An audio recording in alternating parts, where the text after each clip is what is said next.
Alrighty, I'm at the upper entrance to Panther Creek Cave right now. Trying to remember how to get down without plummeting to my doom. There's a couple of ways to climb down. None are exactly easy, but you know, if it were easy, it'd be crowded. The whole point of going to a place like this is because it's not crowded. So anyway, well, plus it's really cool. Like, it's gonna be 100 degrees outside today in the cave. Yeah, I'm wearing a jacket. I got gloves. I don't know if I'll be putting on the gloves. There's a hard part of the cave I'm planning to go in, but I might chicken out. Let's see how it goes. Hard. The thing about coming here like this is it's dry. Well, anyway, the point is it's slippery. I gotta be careful. Caves like this are really cool when they're wet because they look shiny and clean. Sometimes there's water dripping from the ceiling. It looks really cool. It smells all musty. Okay, well, let me pan up. There. So from the upper entrance to the upper end, what you see is pretty much everything right now. But anyway, I'm gonna go up there. Oh, geez. I swear the temperature went down 10 degrees in the past 3 feet. Nice and cool in here.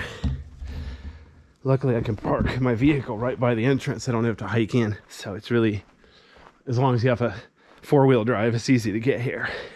2-wheel drive, it's a little bit more walking. All right. I'm going to get out of, there we go. Okay. Let me show you what I'm looking at here. So looking forward, so you see the floor is a bit rough. Let me pan right here. So this is one of the walls. See, it's pretty, the floor is very rough. The wall is pretty rough. Looking back at the entrance, it's real bright and colorful. All those maple trees. It's a sunny day. It's gonna be a really, really hot day. Hopefully, wow. I parked my car as close as I could to the entrance. So hopefully when I'm done here, I won't melt on the way back to the vehicle. But let me pan down so I can show you how uneven. So not only is it a pile of breakdown rocks, but they're not, it's kind of piled up in the middle. It's almost like a big gap over here on the left. So if you come here in the winter looking for ice, way down in places like that where it's a lot darker, shadier, less airflow, is where you might expect to find ice. This is not an ice cave. It doesn't have ice year round, but obviously in the late winter, early spring, there could be ice here. I don't know if I've explored the whole cave in the winter or not. I know I came here to this part to look at the ice and it looks really cool. But as far as the rest of the cave, it's pretty much the same year round. There could be bats hibernating. I really don't know. The bats do what they feel like. Wow, it's so green back here because of the sunlight hitting the maple trees at the entrance in the breakdown. So it's really, you know, I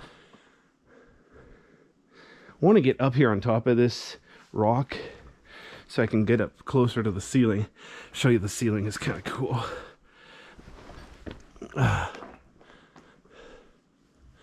Okay, so let me pan up now. Notice it's kind of flat. There's a ledge up there. I'd never be able to look up there. Who knows, maybe there's a colony of bats up there. Now look over here to the right. Very dark down there. That is another place to come here in the winter. You can go down there, look for ice. So, I don't see any bats here. If there are any bats, I would expect them to be in the back, hiding in the darkness, avoiding the heat. But I'm gonna have to get out my flashlight just a bit. I could see just fine, but I want to make sure the camera can see. You know what I'm saying? The camera's afraid of the dark, that's all. All right, but seriously, I'm gonna pause the video a second so I can get my flashlight going.